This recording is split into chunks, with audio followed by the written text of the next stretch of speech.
On already. That's nice. That's nice. So, hey, welcome everyone to our rare but necessary summer meeting, July 31st. We will have an official, we have the need for an official voting meeting at 7 o'clock. The agenda is very brief. Board members, there's no need for an executive session.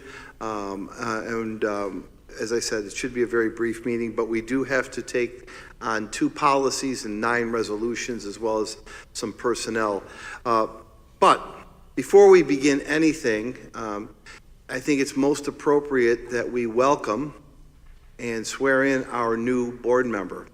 I just want to give the viewing audience a little bit of background on this, and then we will do the swearing in. So I think that the State Education Department made a really good call and insisted that all 675 school districts throughout the state add an ad hoc student board member.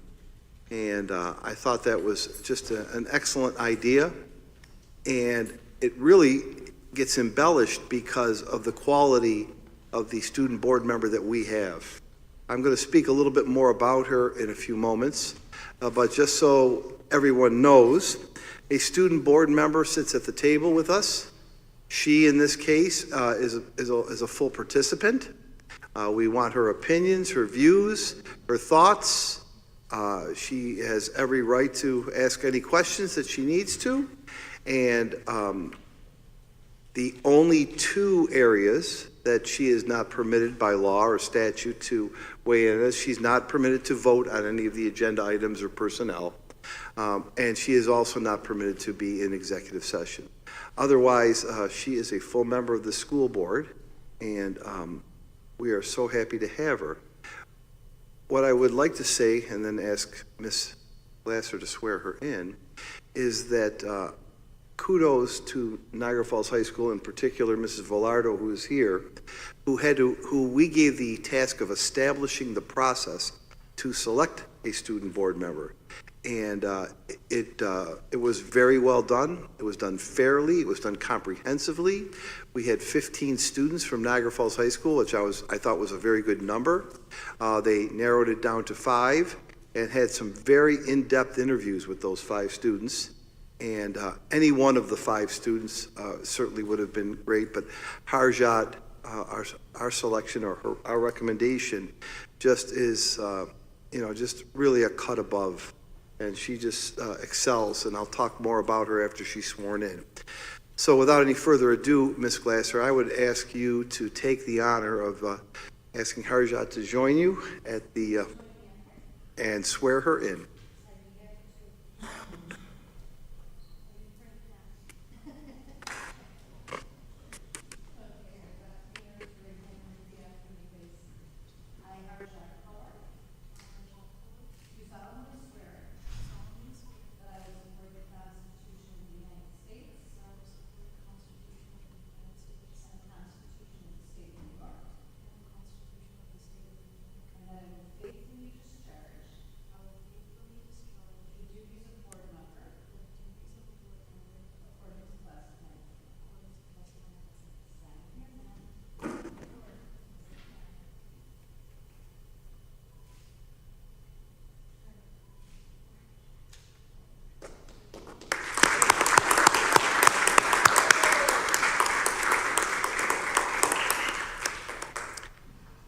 I would like to take just a few minutes to tell you about Harjat, and then I'd ask her if she wanted to make a comment. You don't feel necessary that you have to, but I want to tell everybody a little bit about Harjat Kaur. She is going into her senior year at Niagara Falls High School.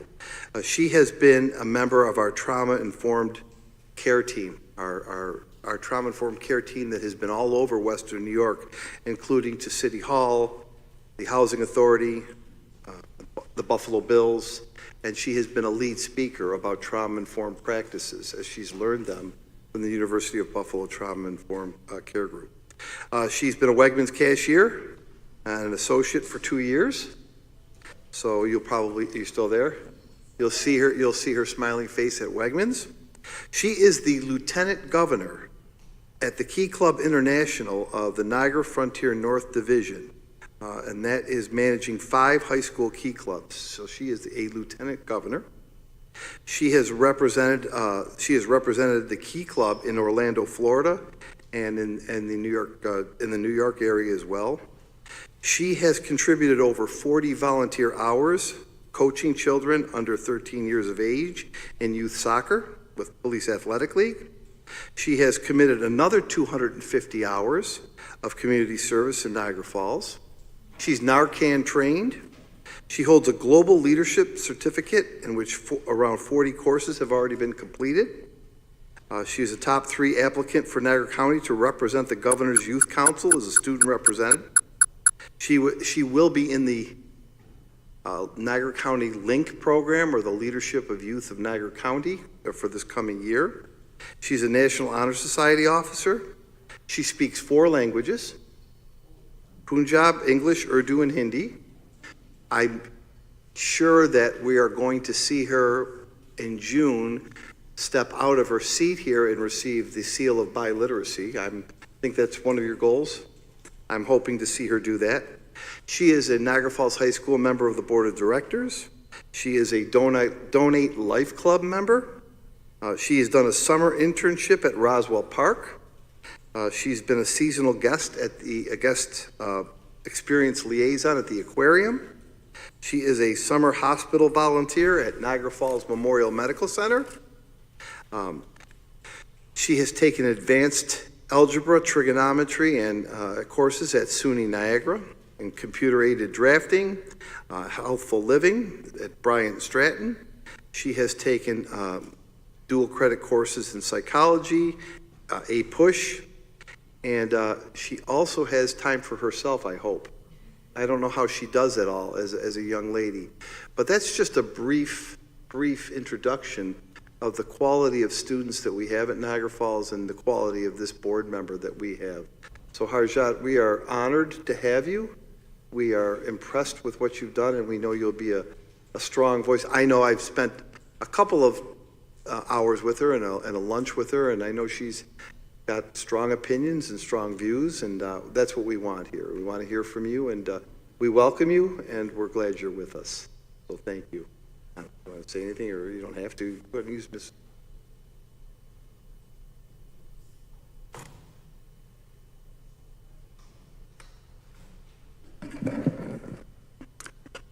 I just wanted to say thank you to everybody who welcomed me. I really appreciate you guys, and it is going to be a great honor to be on the board.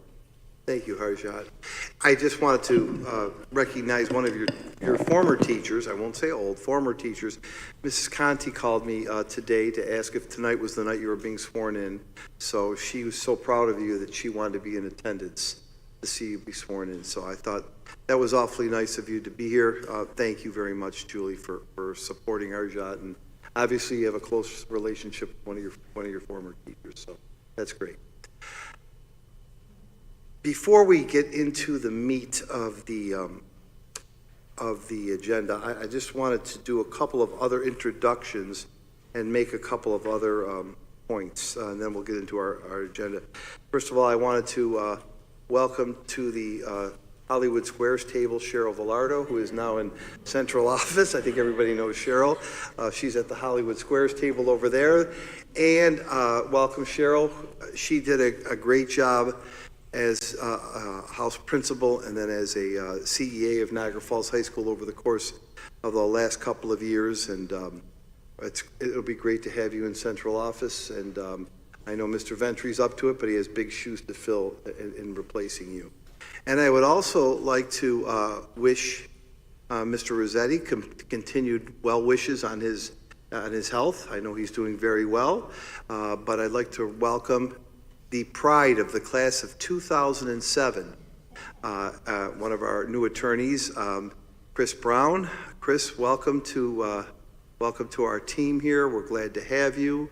I know you'll be able to help Mr. Massaro out with all the things that he's stumbling on and having trouble with. So we're glad that you're here, and we welcome you. And I know that as the salutatorian, because I like to give Chris the valedictory honors of 2007. I know what a excellent student he was and I know what a fine man he is and what a great citizen he's become. He is community involved.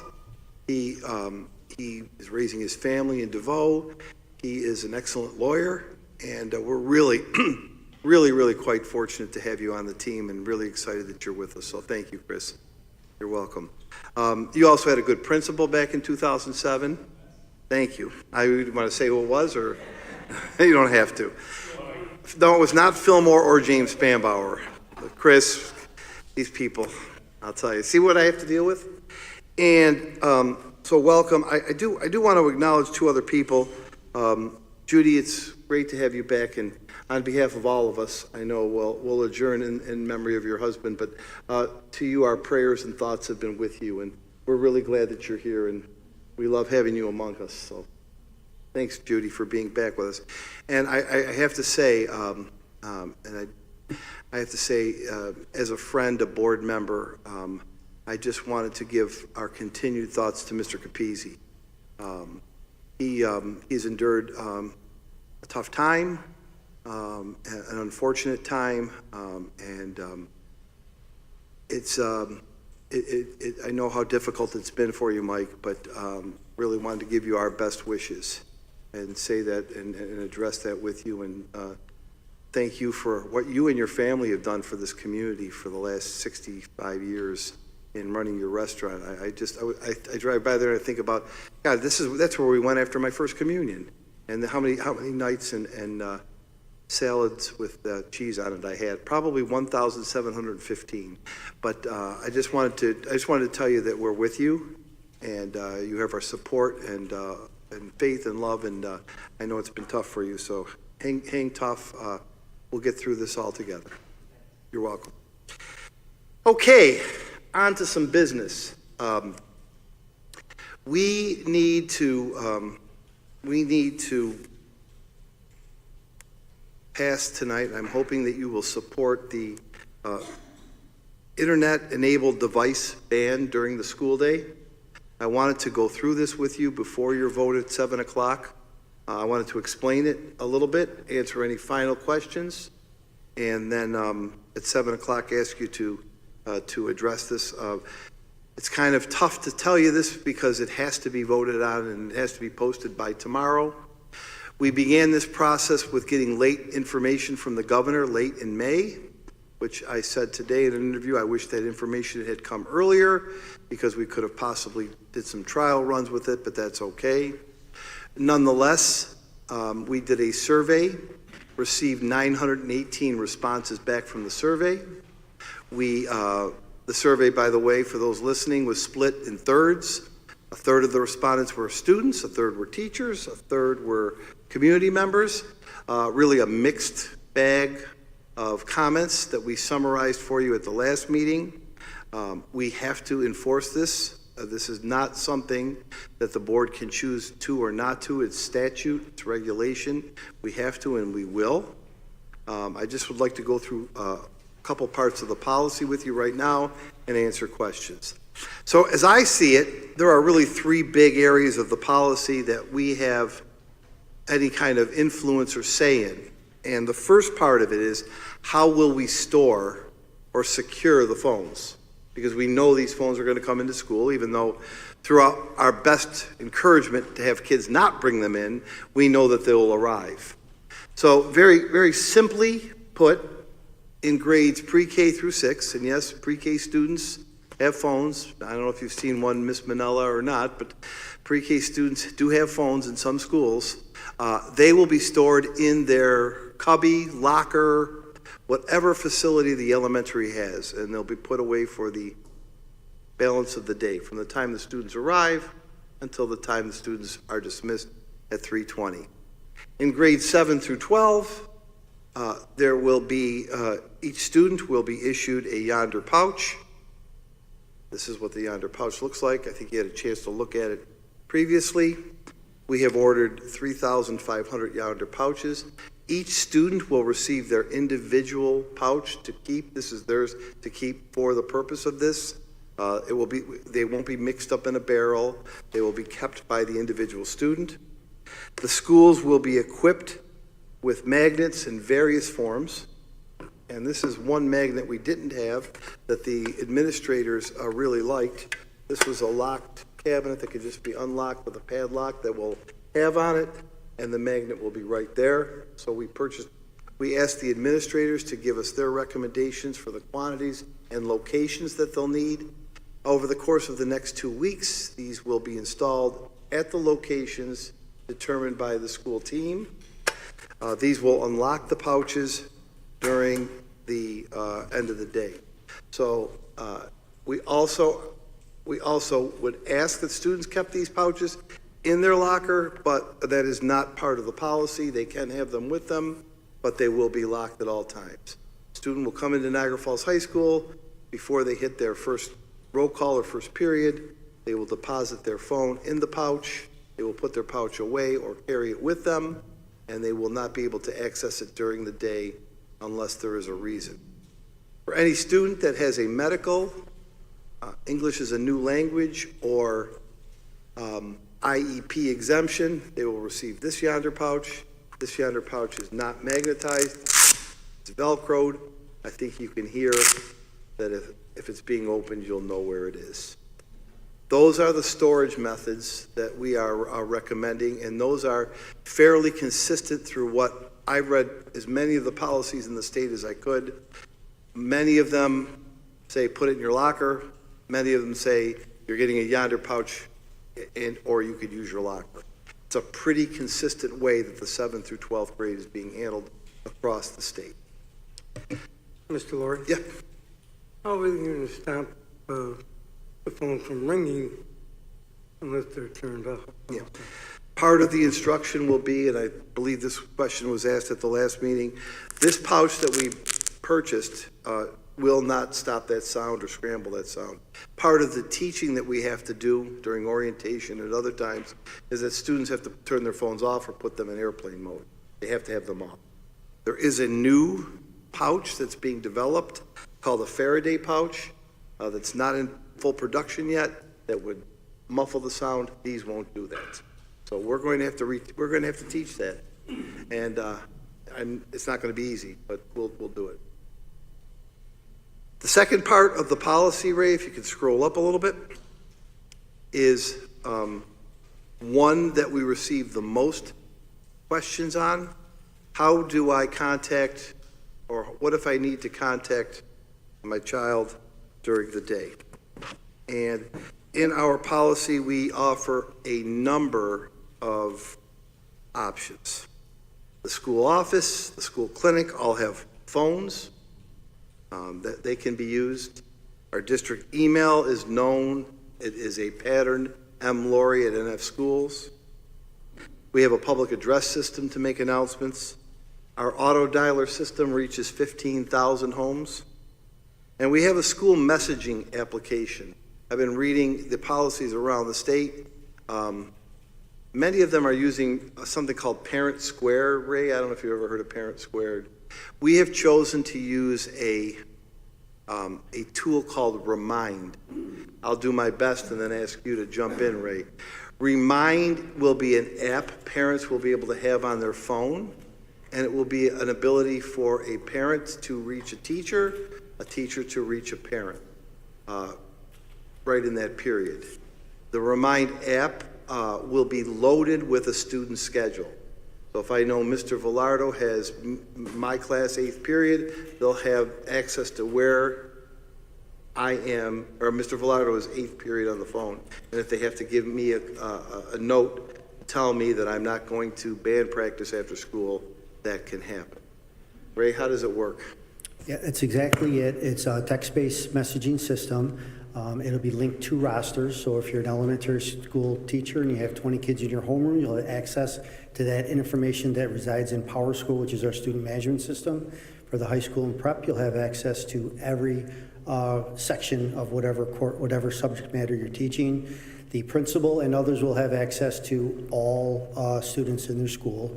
Remind was recently purchased by Parent Square, so it's actually going to be one.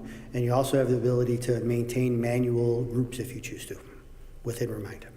So beyond the traditional phone, notes, call the office, the ability to have an app called Remind will allow teachers and students and parents to communicate in real time. So that's new. That's going to take, just like turning the phone off, is going to be some education. The Remind app is going to be some education. I'm going to get a little far afield here, but I just wanted to tell you this. We're really going technology-based. Even our bus routes, we used to mail tons of bus routes, right? Tons of bus routes. No, we have a bus app. You were demonstrated for that. We are encouraging parents to sign up for that bus app. They will be able to know the route, the stop. They can even find out where that bus is in process. So we really need to work with the community, work with parents to move to technology-based communication. And I know for some, like it would be for me, as the least technologically proficient person in this room, it's going to take some training and some help and some work. But we're really moving to use technology to communicate and technology to message. So that would be a new and almost instant way to message. Those are the major ways right now. I will take a step back and say the policy that we're asking you to approve is fluid. If we're into something that we find out for 3 months does not work, is going askew, we'll come back to you and ask you to amend the policy. We have to get started here somewhere. And what we're doing is very consistent with the 400 policies that are already in the portal. So I was just looking to see if there were any nuances that other people were doing that we weren't. I found very little other than the communication. The last part of the policy is really not new, but it has one change, and I'll certainly ask Maria to intervene here if necessary. The student discipline for failure to comply with the cell phone policy. It's a 4-step discipline policy that has always been in place with one exception. The word that was removed from the discipline policy by statute is if a student fails to comply, he or she may be suspended. That would be against the statute. We remove that from the 4 steps. That is not an option. So the 4 steps are for the first infraction, not that Harja would ever do this, she would receive a warning, a documented warning. Her second infraction would result in the confiscation of her phone, in which she can get it back at the end of the day. Her parent would be notified. The third step would be to confiscate the device and have a parent be notified, informing the parent of a further infraction, that the device will be held in a secured location and only be returned to the parent, only given back to the parent. And for a 4th offense, the student will no longer be permitted to bring the phone into the building, into the school, I should say, in a secure bag at all. It will be confiscated in a secured location for the remainder of the school year, and there is always that review by the superintendent. So it goes to warning, it goes to take it for the day, it goes to take it for the day and have your parent pick it up, and it goes to take it for, don't bring it, and if you're found with it, to take it and confiscate it for the remainder of the year. And again, that sounds harsh, and I know what parents are probably saying, but the superintendent would always be available to have conversation. That is the 4-step discipline policy. So the policy that you're going to see really revolves around storage, secondarily communication or messaging, and thirdly around discipline if needed. Once again, it is a fluid policy, something that we are trying to put together, and I will put some finishing touches on this, is a frequently asked questions section that I'd like to publish. Try to think of the 25 most frequently asked questions that parents, the community, students might have. I will publish this. It needs a little polishing, but I want to just ask a few of the questions and give you the answer that I've prepared. And I'm not going to read all 25 of them. The first one I wrote is, are faculty and staff allowed to use their phones? Because I hear that a lot. Right? My answer is not with students present. We must model the behavior that we expect from students. And that modeling begins with me as the superintendent. I recall last year walking through high school's cafeteria, and I had my phone out. I did. Wasn't my best moment, but other kids did too. But it's no reason for it. It's no reason for it. I have to model it. Our staff has to model the behavior that's expected. This will not work if we don't work together. The second part of that question is, well, what if a teacher needs to answer a remind? I just told you about remind. What if a teacher, Ray, through his secured systems of two-step authentication, what if a teacher has to go and do a two-step authentication? When I do my two-step authentication, I do it on my phone, right? What if that happens and you're a teacher, and I just said we have to model the behavior, and you have a class in front of you? How do you handle that? My response is that you should announce to your class, you should announce to your students, by our need for safety on our computers or on our phones, I have to do two-step authentication. This is what this means. I'm going to have my phone out to do that and put it away. Students, I have to answer 2 remind responses right now, and then I'll be putting my phone away. What about if you don't have students in front of you and you're on your lunch or your unassigned period? My answer to that would be, if there aren't students present, then an adult can do what they have to do. Anytime that students are present, the expectation is that phones are put away, from adults to students. If we don't do this together, it won't work. And I'm going to insist that we do it the right way, and that it will work. Other questions on this document that I'm preparing? Because these are the questions that I'm getting. I want you to know what people are saying. Can our students use phones outside of school on buses? Yes, they can use them once they are outside of the school and have exited for the day. This pouches may be brought along, but a student after the day is ended can use their phone on a bus, on an athletic field, et cetera, et cetera. Let's use high school after 2:45 in the afternoon. What about a field trip? Students may bring their pouches with them, and I would encourage teachers on a field trip to bring a handheld lock in case of an emergency. These go on and on. I'm just trying to hit some of the highlights.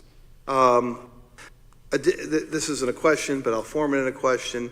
Additionally, I didn't have these on when I walked through the cafeteria, but I do see students with Beats and iPods.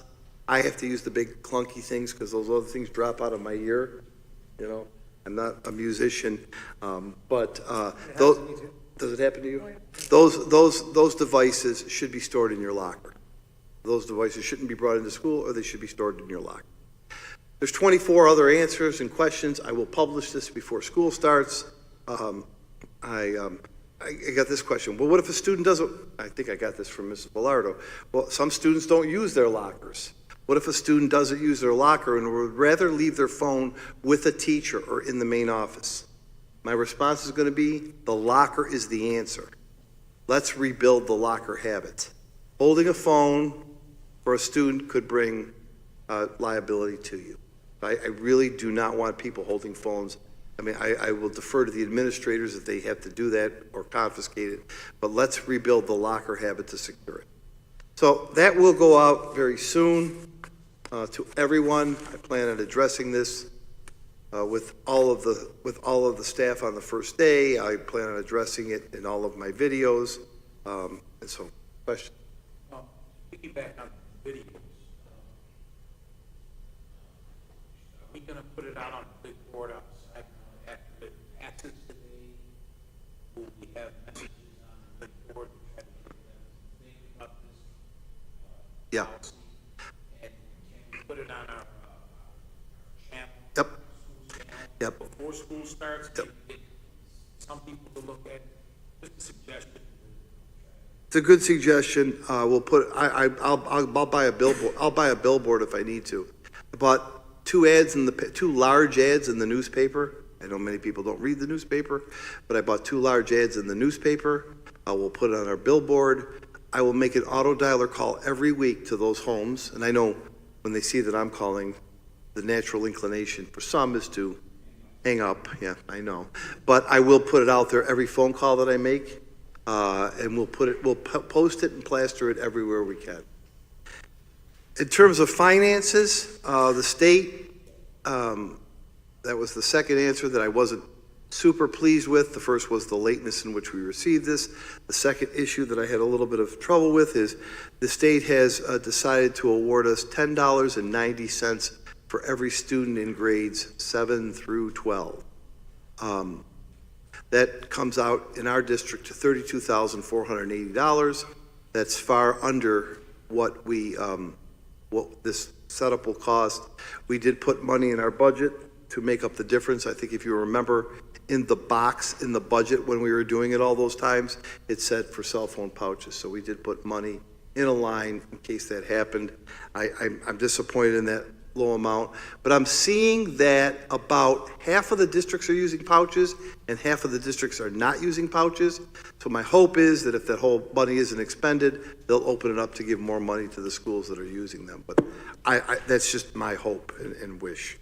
I just want to make sure that I answer everything else. Are they gonna take the pouches home with them? Yes. And bring them they're back in theirs. the morning? They're theirs, yes. And what happens when they lose it? That they're going to have to not bring their phone or keep their phone hidden in their book bag so that we don't know about it. And then they gotta pay to buy a new one, or what? Yeah, they could buy a new one if they want. Yeah, they're going to bring them home or leave them in their locker. Sure. Because I know somebody's going to ask me this. When the student come to school, they're responsible for putting the phone in the pouch. Yes. Okay. Now, each school is going to have a lock. That box there you have. Each school have, high school will have 36 of them, 45 of them. I don't know how many. So how will, I guess they're going to know when to lock the phone according to the time the school start, right? Correct. And then they'll unlock it Upon leaving. upon leaving. Okay. So, and then the student is going to be responsible for putting it in the pouch? Yes. In the locker? Yes. Or wherever? Yes, And can they leave it in school if they prefer and not take it home? they can. They can. Oh, this is a lot. It's a lot, yeah. It's a lot. Okay. Oh, well, and as I say to everybody who comes to see me, we have the largest high school in Western New York. Now, Gaskill and LaSalle are going to have their work cut out for them, but we have the largest high school in Western New York, and one of the largest high schools in New York State. So you're right, it's going to be a lot. It's going to be a lot. It's going to require a lot of teaching, reteaching, patience, messaging, explanation, and work. The hope is that the return is worth it. And the return is students who are more focused, students who are having conversations with each other, students who aren't distracted, students who are not getting immediate dopamine hits every 30 seconds from the app, and that the rewiring of the brain will start to, in a small way, change. That's the hope. The proof will be in, and what I really like about our survey is that it asks a lot of questions about how do you think this will help us, and it gives categories. What I really like about our survey is that what I'd like to do 10 weeks into this is re-administer the survey, and then do it at 20 weeks, and then do it at 40 weeks. We have an obligation to report our progress or lack of progress at the end of the year. Yes? First, I want to apologize. I didn't know I had the power to turn your mic on. That was my fault. We never wanted anyone to know that. You have Duly noted. broken a code that I thought would never be Then you turned broken. it back on, and I turned it off again. Yeah, that was a little game we were playing. Yeah, go ahead, Not Rob. Not on purpose. Not on purpose. Thank you. So, not to throw anything for a loop, but we all reviewed this prior to today. And I think one of the good things about having a meeting and asking these questions that you're asking is thinking through things. Before I make my suggestion, I think you set this up perfectly that, hey, we're gonna try it. And we're open to making changes as we go along. One thing that we might want to consider on a go-forward basis based on this most recent conversation, depending upon how it goes, is potentially couches staying in the school when you walk into the classroom, a certain period of time between walking into the classroom, putting it in, locking it, and then when you leave for the day, the logistics are probably wonky, right? When you leave for the day, you unlock it and your pouch stays. Probably a hard thing to do, but might be something that we find Right. 8 to 12 weeks into the school We year. need to do. We might need to do if there's a massive loss of Right. pouches. There's that to me, that moves into practice as opposed to policy. So it is a practice that with this policy, we can talk more to the administrators about in the next month. I see the concern about that. We received a lot of our guidance from Yonder, who has worked with other schools to do this. So we don't have that experience, and we went with some of their recommendations. What I do worry about, and I respect your comment, and I think that's a practice when we meet with the administrators, and we will Tuesday, we have an elementary meeting, we'll have one with the secondary principals. We'll talk about that. What I lost my train of thought for a second. What my thought and my goal was, I want phones put away. I just want them put away. I want them gone. I don't want them seen.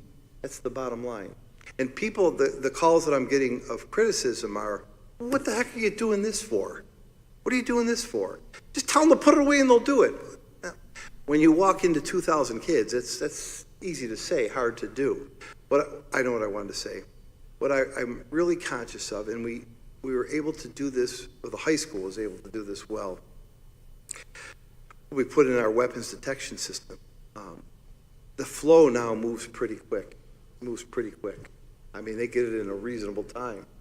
But what I don't think will work, and I try not to be negative, but I don't think as a student comes in, Rob, let me see, you put your pouch in, doing that 2,000 times is going to be very difficult to manage. We'll get in school about 10:30. That I have a hard time understanding doing. And again, if we're trying to, your suggestion and Mrs. Dunn, your concern, I'm reading it. It is something I'll talk to in practice with the administrators about. I also think, this is me, we need to expect more out of our kids. We need to expect more out of our students. If we don't expect them to, and we think of every way around it, our kids will not rise to that level. And I believe our kids are good. Now, of course, we'll have some challenges, but I believe kids will rise to their expectations. So we just need to spend some time talking to them. Good point. If you're able to bring your purse to school every day or your wallet to school every day, bring it home, and your phone to school every day, you should be able to throw it in the pouch. That's my point. Nobody forgets. I mean, I forget my phone once in a while. I got to go back in the house and get it. But they don't forget that. They don't forget that. They don't forget, like you said, they don't forget their purse. They don't. I don't know. We have to give kids some responsibility. So, and again, I mean it. I think this is going to take 5 to 8 weeks to smooth out.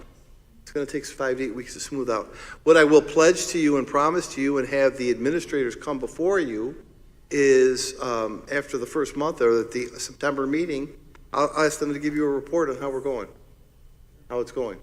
A quick report on it. Does the policy, I'm sorry, did the policy mention anything about electronic watches? Yes.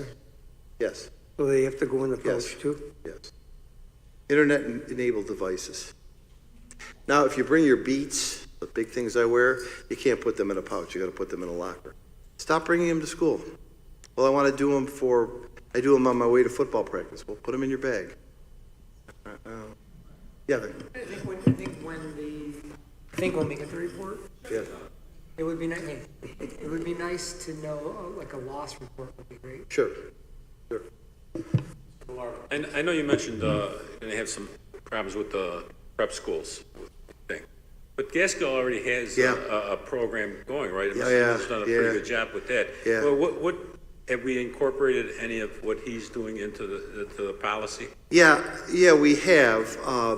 Gaskell, And it's been fairly successful. Gaskell's been Gaskell, what I know Mr. Zimmerman can speak better to than I can, but he spent a lot of time meeting with parents in the summer as they come in and orientations, explaining to them. He spent a lot of time with the staff talking about how to handle a student who needs them. It's not the mechanics, it's the people part of it that he's done a really good job of. The pouch, So we have to get the staff I'm sure will buy into it, but we have to get the parents and the Yep. students involved to Yep. buy into Yep. the program. student voice, student buy-in is the key. And some students don't agree with it, some students will challenge us on it. Gaskell did it without pouches, and they had 13 infractions, which I know that, it's nothing. I know they have 432 kids, I know that. They had 13, and I will never forget an interaction I witnessed on the 3rd floor of Gaskell. I'll never forget this, room 304 with a dean. A student said, I got to the dean, I need to use my phone. I need to use my phone. And the dean said, is it an emergency? He said, yes. The dean said, okay, I'll take you to your locker. This was before the pouch. He let the student look at his phone. I think he typed something. He put the phone right away. The dean walked the student to class, told the teacher he was with me, let him into class. Not an argument, not a sound, not a repeat offender. It was just something that was on the kid's mind.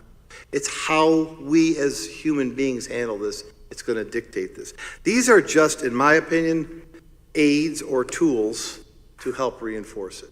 Many districts are not doing this. Many districts are saying, come in, put them in your locker. My thinking was, this is another belt and suspenders.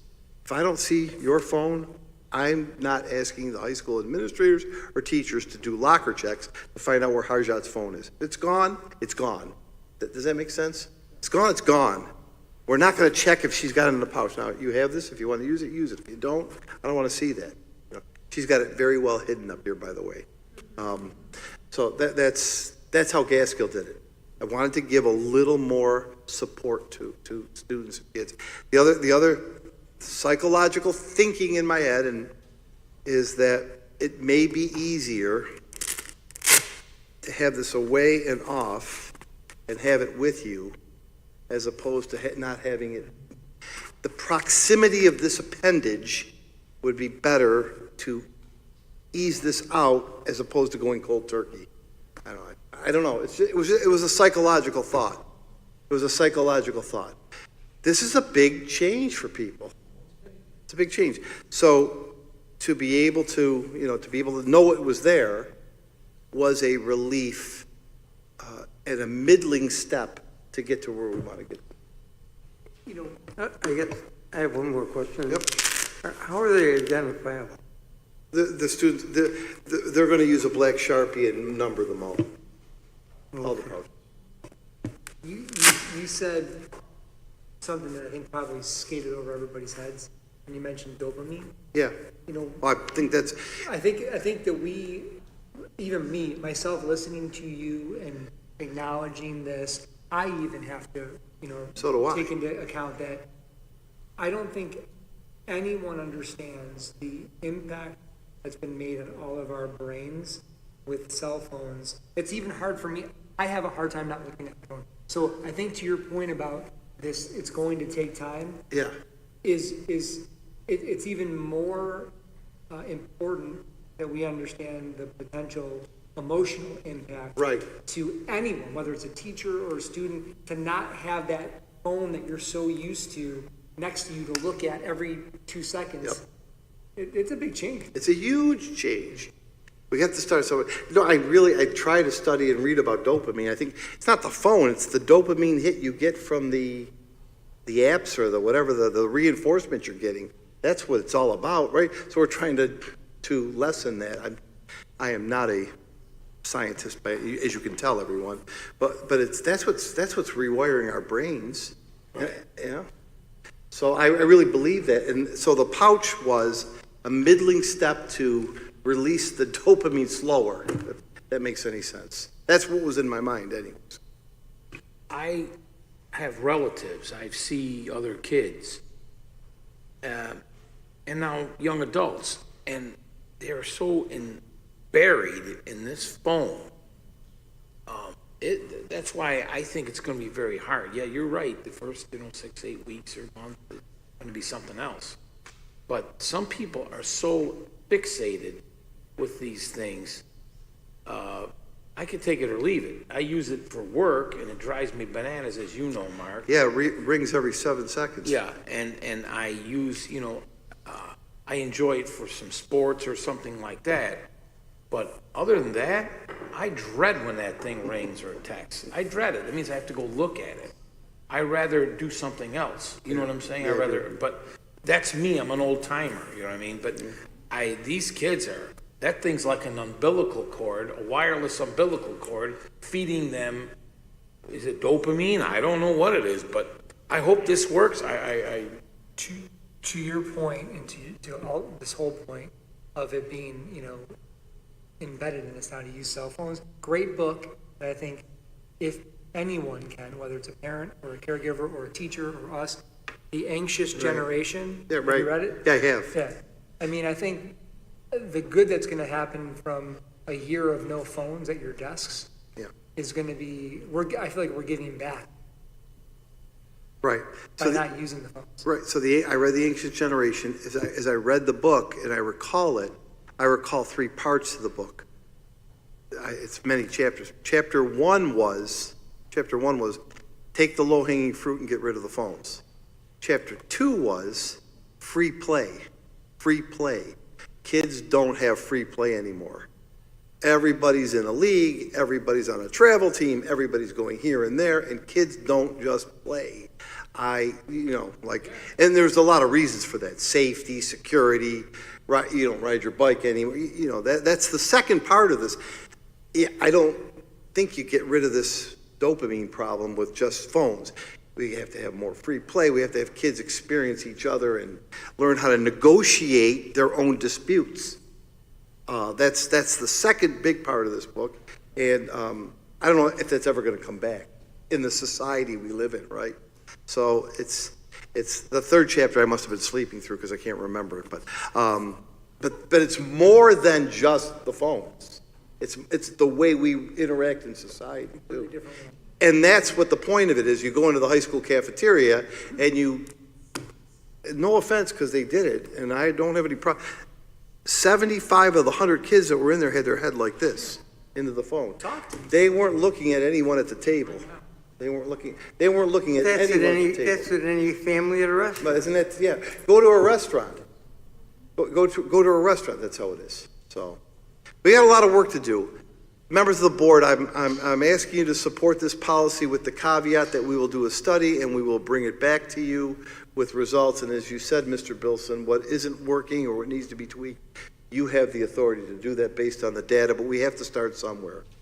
And I will take your suggestions back to our principals meetings and talk about the placement of the, okay? There's one other policy, we might as well do this now before we get into the agenda review. And I'll ask Ms. Massaro to jump into. This policy that we're asking you to, and by the way, board members, we're asking you to waive the 30-day tabling on both. So, Mr. Pareto, we'll ask you to waive them and accept them tonight. This policy is also given to us by the state, and this is for maximum temperature in school buildings. Now, we have some good news with this. We have, with the exception of the CEC and DeFrancesco Center, every one of our buildings is air conditioned, will be air conditioned. So we have a real advantage. But this is to relieve heat in places, and once the temperature in a classroom or space that you're locating reaches 82 degrees Fahrenheit, there are some steps that you have to take, like turning off the lights, pulling the shades down, putting fans in there, open doors were permitted, providing water breaks. If the temperature reaches 88 degrees, you have two choices. You have to move students to a cooler place, or you have to close school and send students home, and those days would count against your snow days. So that is a state policy now, a state policy now. Pardon me? Well, if it's too hot, we have to adjust. My hope is, don't forget, this applies to students and staff. My hope is with all of the buildings, with the exception of the CEC and the DeFrancesco Center, which are Head Start primarily, but they have staff there, that we will not run into a problem with this as long as the air conditioning doesn't break down. The air conditioning breaks down, like I see it has broken down some places, we'll have to adjust to this. In those places, if temperature reaches 82 degrees, we have to do those steps. Those steps were given to us by the policy board of BOCES, and if it reaches 88 degrees, I'll have to make a decision first of all, the principal or the leader would make a decision to move the kids to an auditorium that was air conditioned or cooler, or to close the school and send the kids home. Maria, anything that I missed on that policy? You didn't miss anything, but I just wanted to clarify, because when this initially came out, people thought that it meant if the temperature outside reached 82 or 88 degrees. Good point. This is indoor temperature. Good, thank you. That was a good clarification. This is for indoor temperature. If it's 88 outside and it's 67 inside, we just keep sailing along, which I hope is the case. So this is indoor room space temperature. Okay? We have this is given to us by the state. All right. So with all that fun, the only other agenda item before we come to our vote is for us to I'd like to review the agenda for the next half hour, and I'll take it very, very slow because we've not had a chance to review this. And I'll ask Maria to get ready with personnel. But we'll hold that off to the end. We're already down to, we've already done the swearing in. Maria will present to you the certificated and classified reports. Mr. Pareto, I'm going to ask to make a comment, especially when it comes to the classified report with respect to our facilities director. I'd like to make a comment about that position. There are two short-term contracts. Dr. Tomir is been working with our staff and training our teachers of children with autism. I see Ms. Tompkins here. She is gaining 4 classes of children with autism, and she's happy, we're happy, and we've outfitted the rooms. We're creating a sensory room, and the point is the number of students that we continue to receive that are on the autism spectrum continues to grow, so our need to work with Dr. Tomir continues to increase. What I would like to say on the personnel report, another district initiative that we've taken on, is you will now see a recommendation for our second special education coach. We are now moving to 2 special education coaches to help a lot of our young teachers, understand and work with our children. So I'm happy to report that. Number 2 is the prom at the convention center. That cost is an average cost. We don't pay that. The class officers, Harjat will pay that for the prom. All right. Personally, as a board member, she has decided to donate her board salary, which is high. Just ask Mrs. Dunn to the prom, and it will be at the Niagara Falls Conference Center, and it will again be followed by the post prom. Just as a side note, I spoke to Mr. Ventry this week, and I don't have the date in my head, but graduation again will be on a Thursday evening. He asked, and I said, I think it's worked out well. God forbid we have a rain date. We could always go to Friday or Saturday. So I can't recall the date off the top of my head. As we move into new business, 601, Mr. Corella has worked, and Ms. Buckman have worked with the team to provide new resources for the ELA 6th, 7th, and 8th grade teachers. We're recommending a program called Study Sync. It's a McGraw-Hill product. Mr. Carell and Ms. Buckman put a team of teachers together to pilot, work on it, and I believe they selected from 3 different products that Mr. Carell and Ms. Buckman put before them, and they've chosen Study Sync. Anything particular here, Rick?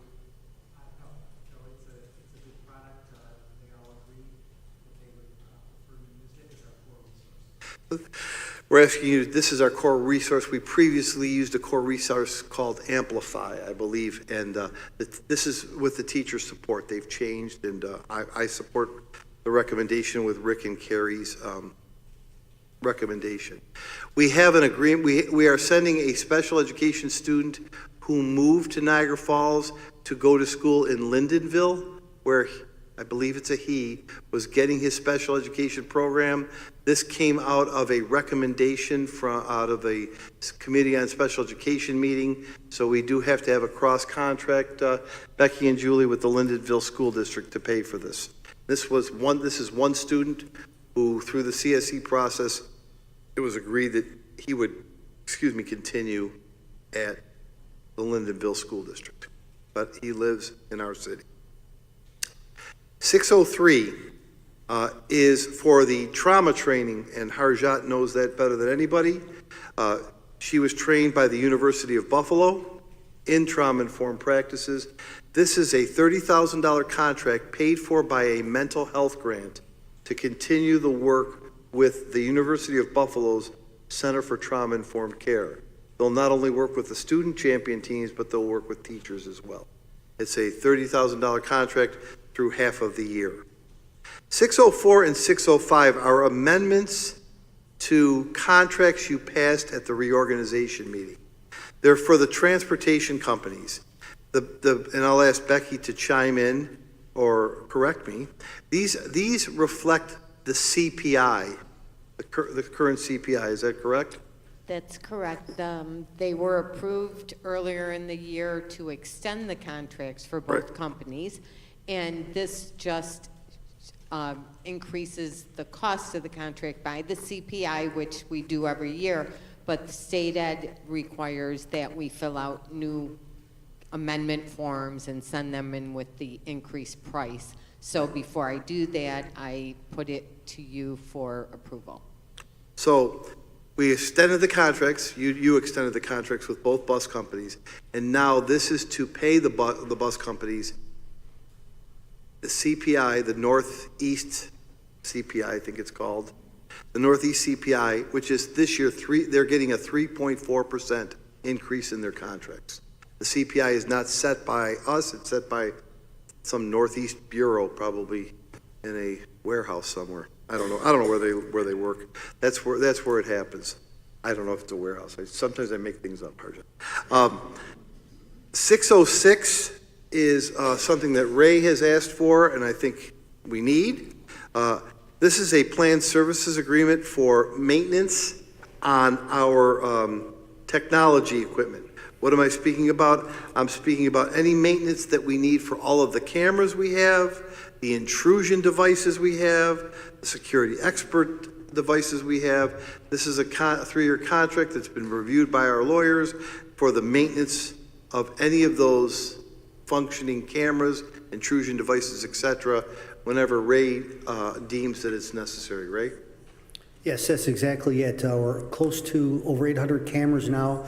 Really? How many? 800 cameras. 800 cameras. 800 cameras. Our most recent, actually, it's going on now, is the introduction and refreshing of elementary school cameras.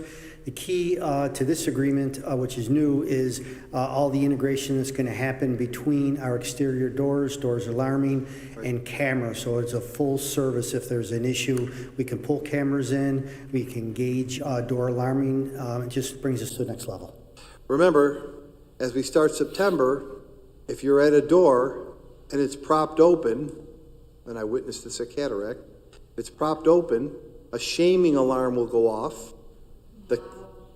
Is it loud enough for you?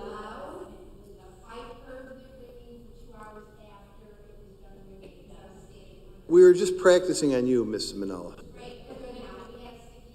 Oh, it was a sticky door, now blaming it on that. Okay, yeah. If the door is propped, the camera goes to it, the alarm goes, and it's a security feature that we've added to the district. As, unfortunately, sometimes things could not work right.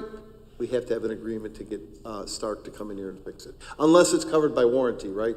Yes. There are warranties. 607 is a payment to Scrifari, $483,228.10.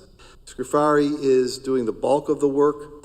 Fry Electric is going to be paid $30,922.50. And Stark is going to be paid $14,953 prior to his retirement and trip to Florida, or trip to Hawaii. Earl Smeal did verify that all of this work was done and corrected. I'll speak about that in a minute, but those are payments. The other contractors that we have on our capital projects decided not to bill us this month. There will be some billing, there will be billing on August 28th, and there will be 1 or 2 change orders. And I think that that's going to end the project. Well, it should end the project with 1 or 2 change orders. So these are contractors we're paying for all the capital projects work we do, Arjot. You have your 2 resolutions there. I'm going to ask you to first waive the tabling. We've spoken enough about that. And then that would be a wrap on the agenda. As you can see, and I won't repeat this, the next meeting is on Thursday, August 28th. Having said that, unless there's questions. Yes, I have a Mr. question for you. Yes, yeah, go ahead. And- This is and done. Go ahead. Go ahead.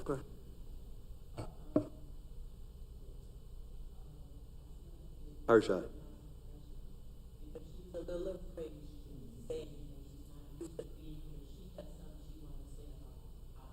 Oh, I want her to.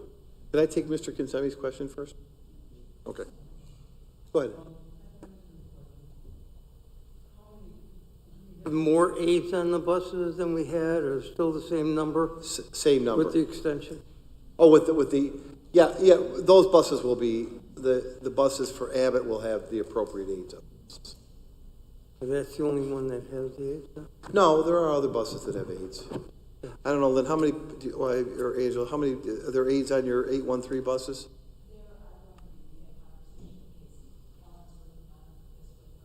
Okay. I'm sorry, Ella, I didn't see you, yeah. So, there will be aids on all those buses, and all of the buses that we traditionally have aids on, there will be. Well, I mean, the classes, the autism Yes, classes. aids, yes. There's gonna be aides on them buses Yes, for sir. sure, okay. Yes, sir, yeah, yes. Ellen, right? Okay. Harjot, do you mind leaning over? Harjot, don't ever feel, you just interrupt me. You know, Mr. Bilson does. I used to pick on Russ. I have to go on the mic for this. I used to- You know I love you. Yeah. Now that Earl's gone, I can't be the new Earl. Don't come after I'm me. looking for a new Earl. That's a good call. You know what? I'll be your Earl. You can't be Earl. I'll do my best. You don't have to interrupt. You raise your hand, say anything you want, young lady. Harjot has a comment, which I'm really glad, about the pouches. Please.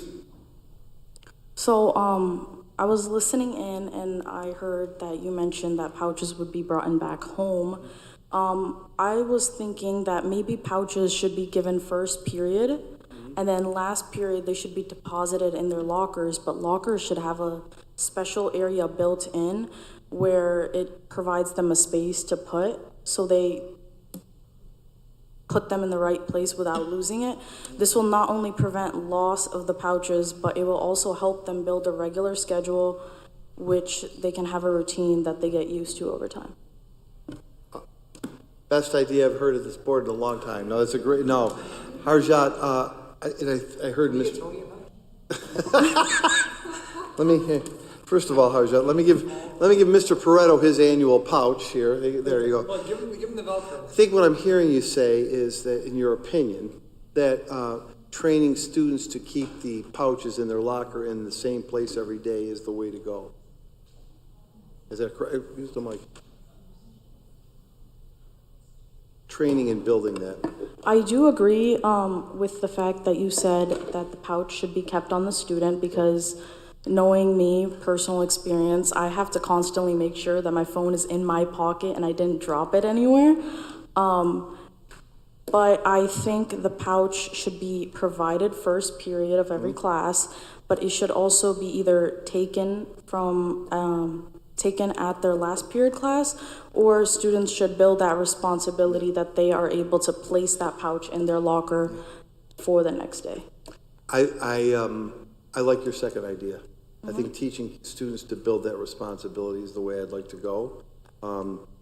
I want to build responsibility of students, and I want to not use up a minute of instructional time to deal with pouches. Now, maybe at the beginning, we may have to modify that a little bit to get this solid. But ultimately, where I'd like to go is that students take responsibility for it. But I think I'm hearing you say something that Mr. Bilson was alluding to, that we should make sure that those stay in school and they're put in the same place all the time. Yeah, so as I think about that, the key will be the placement of the magnets to be able to have you unlock it and then bring it back, because you got to get your phone. What if hall monitors had access to that? Each two halls have a hall. Safety officers. Yeah, the safety officers. That's a possibility too, something like this. Yep. As I said to Mr. Bilson, I need to meet with the principals again soon to talk about placement of the magnets and these comments. I think you're on to something good though. Thanks. Yep. Ms. Massaro, would you like to do the personnel report? Well, you have to. You have no choice. You do live for it. No. And maybe we could begin this evening with the classified report. We have 2 retirements. Those retirements are in our maintenance staff, a longtime porter and a longtime custodian. Moving on to the second page of the classified report, we have a probationary appointment, and I believe that the next item is the one Mr. Laurie wanted to make a comment on. Yeah. The temporary appointment of the interim director of facilities. First of all, I'm going to make a comment for the record on page 1 of 4, Mr. Peretto. I want to talk about the Abbott custodial staff at that point. And then I'd like to make a comment on number 7. This is the temporary appointment of a interim facilities director before you vote. That's what I'd like to make a comment on, okay, at the time, that you can see his name on there. But I will, that's where you're very intuitive as to where my head was, Ms. Massaro. Okay, thank you. Would you like me to continue at this point? I would. Okay, thank you. Moving on, we have a change of status for a safety officer going from probationary to permanent. On page 3 of 4, we have some additional summer hours for individual staff members, graduation workers. Maybe we have a new schools, opening of schools preparation, some summer work, and some Indian ed work. Does anybody have any questions about this classified report? Because again, you will be voting on it this evening. Okay, moving on to the certificated report. Tomorrow is the last day that we can receive the 1-year notification from teachers that they're going to retire and take advantage of the lifetime medical benefit that they have. And you'll see here, at least those first 3 teachers have gotten their information in so they can do that. The last person on page 1 is retiring effective July 31st, 2025. So today was her retirement date. Moving on to the second page of the certificated report, you're going to see the resignation of 3 teachers. We've received some additional resignations since the time of this report, and you'll see those on the August report. That is traditionally what happens at this time of the year, for those who may not be aware of that. At this time of year, traditionally, other school districts are also hiring staff members, so there's some movement. Happened today at 3:45. A teacher, Next up, we have a probationary appointments. Those probationary appointments are going through page 4, I believe we have. Yeah. So you'll see some probationary appointments of teachers that begin on page 2 and go all the way through page 4. Moving on to the regular substitute appointments, those begin on page 5 and continue all the way. This is a very big report, so those continue all the way through, I believe, page 12 or 13. Yes, they're on page, all the way up through page 12. Any questions about those regular substitute appointments that you have here? Okay. The only thing I would say on the regular substitute appointments that I know I say this every meeting, and we are still in the process of naming all of the probationary teachers. So you may see a name on here as a regular sub who August 28th will be on again because that person is going to be a probationary teacher. Just want to make sure, or probationary teaching assistant, want to make sure that we have everything lined up perfectly. So we want everybody hired, everybody know where they're going to be at, and then the last step will be if we have any other probationary jobs ready for them. Next up, you see a tenure appointment. This individual is being granted tenure effective September 1, 2025. This was a teacher who came to us from another district. Mr. Laurie reviewed her previous evaluations and under the law is able to recommend to you that you shorten her probationary period by 1 year, and that's what Mr. Laurie is doing this evening. Next on page 12 of 29, on to page 13 of 29, you have the involuntary transfers. We've done some involuntary transfers since the last time we've met. You'll see the speech teachers have done their movement and then one teacher moving from one school to another. Voluntary transfers, you see the appointment of a TSA, and then you see the movement of a teaching assistant.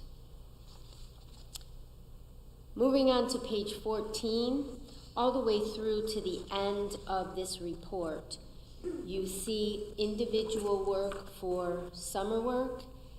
This is per diem work. The initial work that you see is per diem work for over the summer, and then it moves very quickly into Schedule B work for summer work, curriculum work, SEP team work, and we haven't gotten into the schedules yet, but champion team work and community schools Saturday work. Does anybody have any questions about the second half of the report, the voluntary and involuntary transfers, and the appointment for individuals for per diem summer work and Schedule B summer work? So while you're here, if there's no questions, I just want to make a statement about where we are with staffing. And please check me, because things happen faster and you pick them up faster than I do. We are in need of the following teacher categories to start the school. 2 speech teachers. Correct. 2 world language teachers. Yes. You hesitated, was I wrong? It's 1 world language teacher and 1 potential substitute for Okay. world language. 2, okay, yeah. So I'll call it 2 world language teachers, 2 speech teachers, and 1 science teacher. Correct. So we are in need, July 31st, we are still searching for those 5 positions. Did I miss anything? You did not. Now, the other thing that is not on the personnel report that has to be done is we have to put all of the associates on the classified. Correct. That is not done yet. All the hiring of all the, it'll be in good shape, but on the 28th, you're going to see a bigger classified report with all of the classified hiring. Let me jump back to the 2, and 1, 2 speech, 2 world languages, and 1 science. What I've asked Maria not to do is to use the 211 waiver yet. The 211 waiver is the waiver that allows us to call back retired teachers. So when I say we're 5 teachers away, we have not used the 211 waiver. The 211 waiver is a legal move we can make. I just didn't want to use it too early. I wanted to make sure we expend, and there's nothing against retirees, please, don't take it that way. I want to make sure we get I want to see where we would end up without using the 211 waiver. We have received an indication in speech and world language, I don't know about science, that we do have people who would be willing to accept the 211 provision, correct? Correct. So I'm not, the direction is, let's go find those 5 teachers. The relief would be if tomorrow school started, we're going to use the 211 waiver. I didn't want to use it until I had to use it. Not I didn't want to recommend it until we had to recommend it. The 211 waiver, Harjot and anyone else, and Marie, you can explain it. The governor signed in her budget, because that's where it came, the ability to hire back a retired teacher in the area that they're certified in. So, you know, you're Mrs. Conti, I'm picking on her, she's here. If we needed a social studies teacher, she could be hired back, even though she's retired. That's what 211 means. Is that right, Maria? It is correct. So what it really means is that they can be hired back at their first full salary before the age of 65. Because up until the age of 65, they can't earn over a certain amount of money. And what happened was that was waived during the COVID period and has been extended since, so that they can earn more money during the year and still collect their pension. And that's what Mr. Lawyer is referring to as the 211 waiver. Why do you have a supposition as to why that was put in place?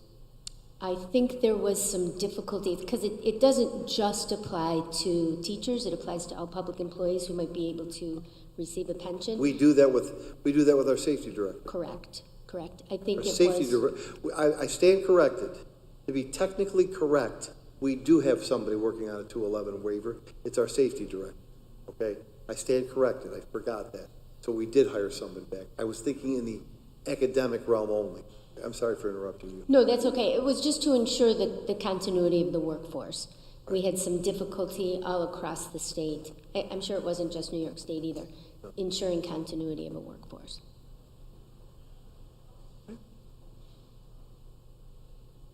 That is what we have. Any questions? Are we making any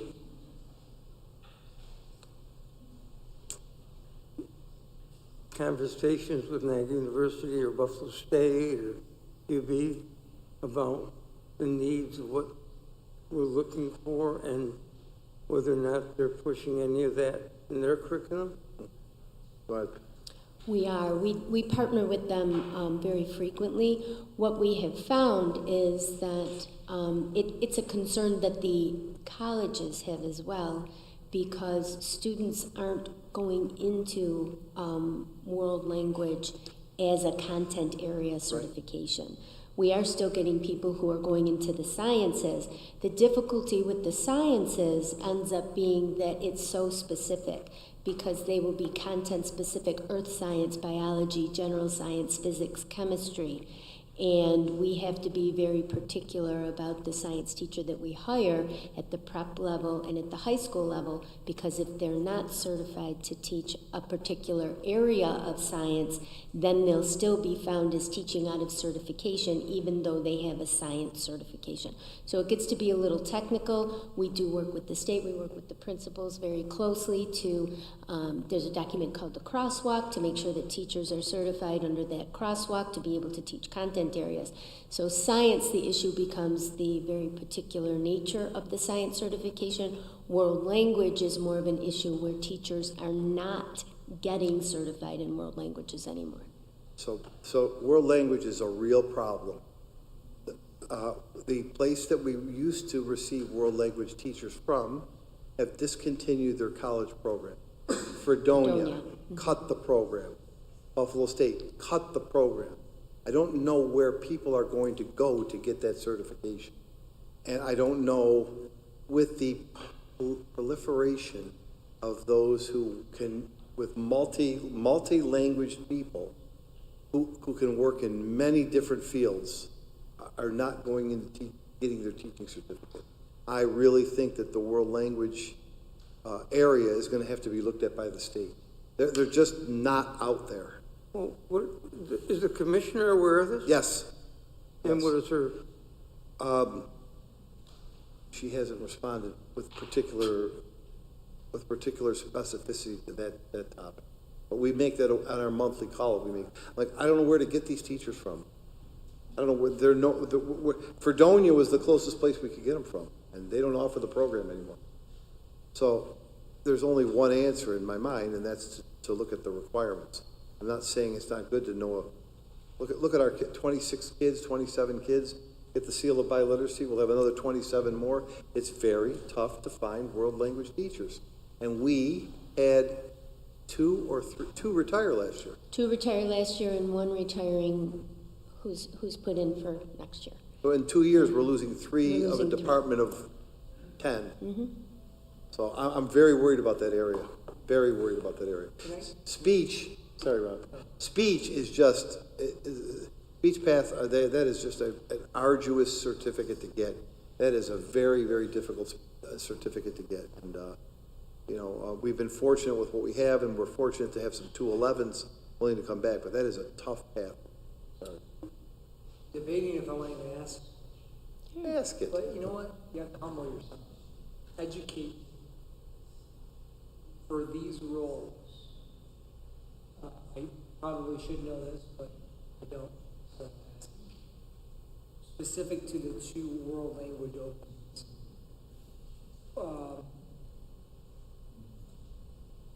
Let me ask the right way, so I don't look as which specific languages? Yeah. Because I'm assuming there are multiple, right? Spanish, French, Spanish. German, Mandarin, Spanish. It's Spanish in our district. Rick's laughing. I'm the new For one. us, it's Spanish. Rick might be teaching Spanish this year. Who knows? Now Keep it up, Rick. You might be teaching Spanish. Yeah, it's Spanish is yeah. Yeah. But no one's coming out of college with that, Rob. And if they're certified, they're getting jobs in other places. Being multilingual is a ticket to a great career. You're going to have a great career.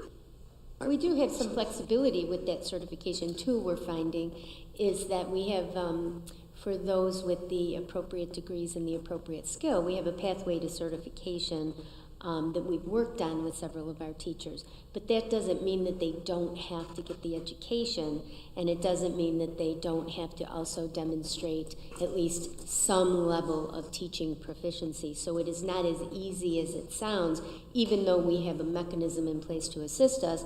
And when we wrote our grant for our teacher residency program, we wrote it so that world language was one of the areas that we would be able to entice teachers to go into. And not one of the residents that we got went into world languages. Right. They went into social studies, and they went into elementary education. Right. And some of them did go into science, and we're hiring them because that was part of the deal. So and Mr. Laurie should be, but I'm very proud that we hired 3 of our teacher residents that we had in our residency program, and we're looking at hiring the 4th now too. Right. So that program that we had, was that with Niagara or UB? With Niagara University. The program we had with Niagara, we're hiring 4 of those residents or Right. interns. Right. So they have a pipeline. It's just not in world languages. It's just not flush in science. Mm-hmm. In the, I know they have different titles from earth science, Correct. but it's just not flush with a lot of folks in those areas, which is the problem. So, but we are working with them. World language is nowhere. Yes, Russ? Comment and question. Speech teachers aren't there. I've been looking for 2 and Empowered for 2 years. Well, if you find them, tell us before you take them. A question, Maria. Years back, we went from speech teachers to speech pathologists. If we reverse that role, would it help? We could hire a speech teacher. We have enough pathologists now. The reason we went to pathologists was so that we were able to do the Medicaid billing. We have enough speech paths now that they can act as the UDOs if we went back to hiring the speech and language teachers. So that's really not really one of my concerns, right? Because I would be willing to hire, or recommend to you, to hire a speech language teacher rather than a speech pathologist, because we've got the Medicaid piece covered. But we're not seeing those either. That was my question. Yeah, we're not Are we seeing looking those for either. both? Yeah, we're not turning anyone away. We're looking for both. Got it. As they come, or if they come, we're not. If they turning come, them away. we'll make it work. Right, Right, I'm sorry, that's the sorry. Medicaid billing. correct. That was the UDO, the whole I just, issue. if they were out there, that would be an option, but Right. what she said is she's looking for both. And they're So not if you there. find one I'll of let this you know. board, I found you one. you did, and guess what? Yeah, Great. she's hired. We She's gonna be hired her. working at Hired her, campus. and great. Not Carrie only- knows her. Not only, who does, Buckman? Carrie knows her. Buckman's claiming it, Russ. It was Mr. Petrozzi who found her, Buckman, not you. Oh, I found her first. Oh, she's She lives Buckman's- right near Oh, Carrie. and you weren't telling us about her? She did. Okay, you and Rick are both teaching Spanish next year. Any other questions for Maria? Thank you. Any of this make sense, Arjat? A little bit? You like it so far, or you want to leave? All right.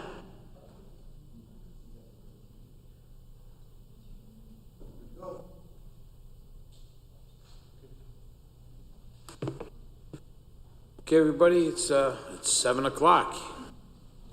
Pledge of Allegiance.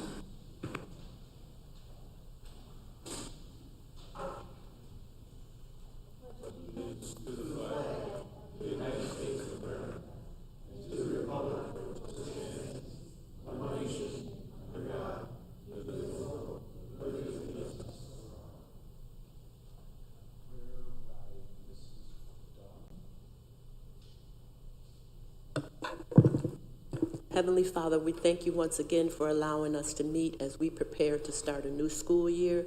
Lord, we will always ask you for your guidance as we prepare and look for ways to make our district the best it can be, and that our students will get the best education they can give. We thank you for your blessings, and we look for many more to come as we say thank you. We love you. Amen.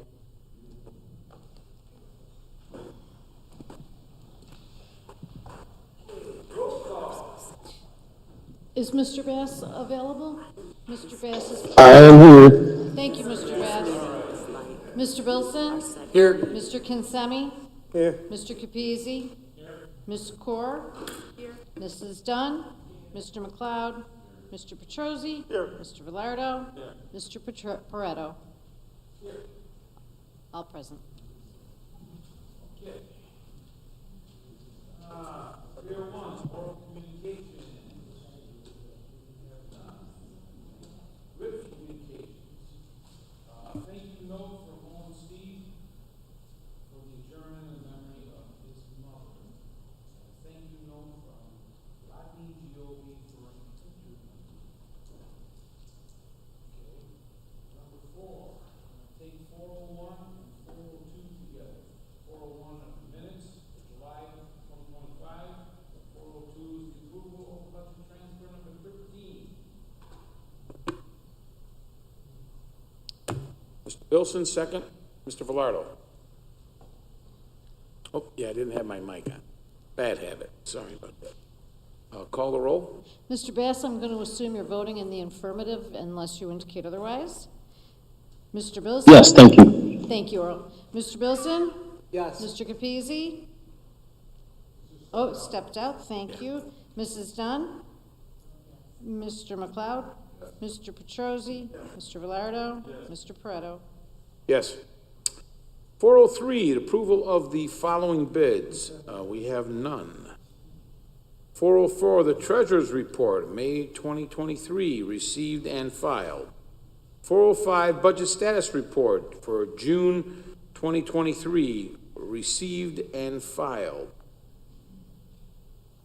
And 406, Personnel Report certificated. Do I have a motion? Second. Mr. Kinsemi. Mr. Bilson, second. Okay. Any questions? Call the roll. Mr. Bilson? Yes. Mr. Kinsemi? Mrs. Dunn? Mr. McLeod? Mr. Petrozzi? Mr. Velardo? Mr. Pareto? I would like to mark this down. I am abstaining for the page 4. I'm sorry, page 9. I'm sorry. So noted. And yes. Thank you. And the rest, yes. Okay. 407, Personnel Report Classified. Mr. Velardo, motion. Second, Mr. McLeod. May I make a comment, Mr. President? Absolutely, sir. Yeah, with great regret and tons of appreciation, and I know the principal and assistant principal of Abbott are here. We're accepting the retirement of Eddie Street. Wow. And if you know anything about Abbott, Abbott was Eddie Street, is Eddie Street. Yeah. Eddie did everything and was so welcoming and fun. And I know Lynn, Alan are going to miss him. So I just wanted to recognize, for the record, Mr. Eddie Street, and his sidekick, John Egan, is also retiring. John was the porter, yeah. So that's the bad news. The good news, as the administrator tells me, the replacement who's in place already, Mr. Maeda, is doing an absolutely fantastic job. I was at Abbott this morning to look at the cleaning, and they are right on top of it and right on schedule. So with great regret, I'm going to ask you to support that, but with a lot of appreciation for all that Eddie did and all the life he brought to this district. I say that. I also would call your attention to a recommendation I'm making in number 7 here. As you know, Mr. Smeal retired officially as of today. He's on vacation. He was on vacation the last 2 weeks. Today's his official retirement day, and he will be hugely difficult to replace. Just for everyone's edification, the City of Niagara Falls the City Hall continues to canvass candidates for the Facilities 3 Director position. I believe, Ms. Massaro, correct me if I'm wrong, there still is 105 more candidates statewide to canvass. In the event, well, we can't wait. That canvass won't end until August 15th. We cannot wait, especially at this time of the year, to have a facilities director. We had an interim posting put out there. We had 5 very good candidates apply, very good candidates apply. We were able to narrow it down to 2, and I'm recommending to you Mr. Michael Macri, who was an electrician in the district, to be the interim Facilities 3 director, with the understanding that a canvass continues. Mr. Macri is aware of that. He knows what the civil service rules are. This will be, and I hope this canvass works out well for us, but if it doesn't, this will surely be a good testing and training ground for Mr. Macri. I have confidence in him.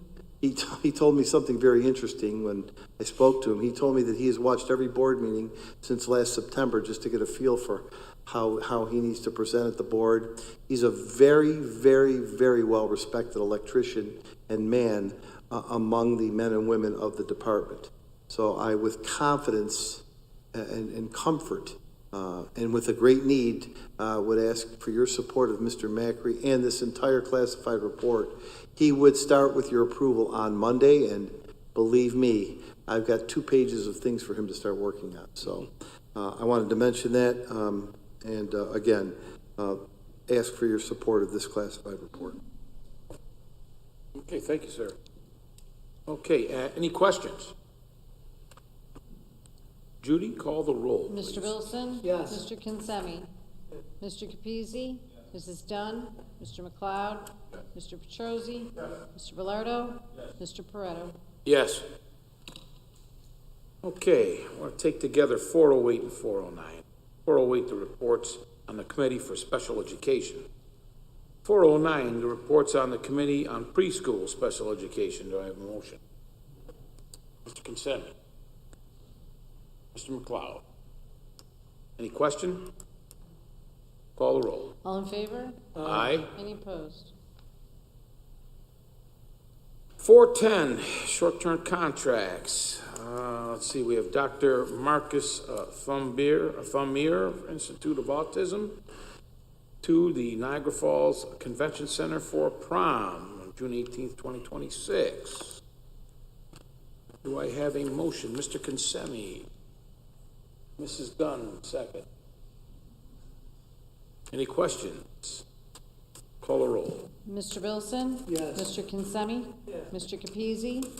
Mrs. Dunn, Mr. McLeod, Mr. Petrosi, Mr. Velardo, Mr. Pareto. Yes. Okay, 501, unfinished business, there is none. Number 6, we're gonna take 601 and 603 through 603. And there, 601 is the approval of district literacy resources for English language arts for grades 6 and 8. 602, the approval of the agreement, Board of Education and Lindenville School District. 603, approval of contract between the school district and the Research Foundation for the State University of New York on behalf of UB. Do I have a motion? Mr. Consemi? Mrs. Dunn? Any questions? Call the roll, please, Judy. Mr. Bilson? Yes. Mr. Consemi? Mr. Capizzi? Mrs. Dunn? Mr. McLeod? Mr. Petrosi? Mr. Velardo? Mr. Pareto. Yes. Okay, we're gonna take 604 and 605. Amendments to the transportation contracts. 604 is the amendments to transportation contract with Niagara Falls Coach Lines.